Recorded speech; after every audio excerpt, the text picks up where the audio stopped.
V10 TV news కి స్వాగతం.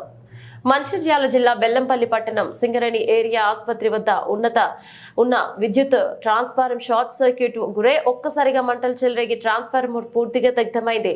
1,25,000 రూపాయల నష్టం వాటిల్లినట్టు విద్యుత్ అధికారి ఏఈ శ్రీనివాస్ తెలిపారు. ఎటువంటి అసౌకర్యం కలగకుండా త్వరగా మరమ్మతులు చేపడతామన్నారు.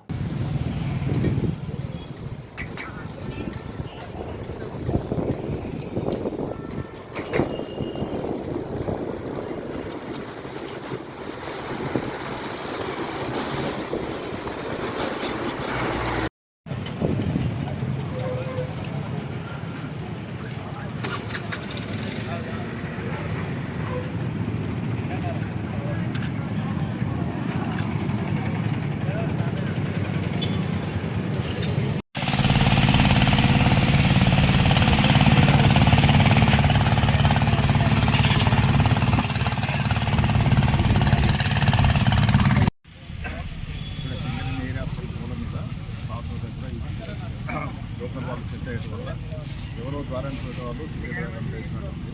ఆ చెత్త కండుకొని ట్రాన్స్ఫార్మర్ కూడా అందుకుంటుంది. ఆ ట్రాన్స్ఫార్మర్ కాస్ట్ దాదాపు 1,20,000 దాకా ఉంటుంది. దాన్ని రిప్లేస్ చేసి సాధ్యమైన తొందరగా సప్లై మళ్ళీ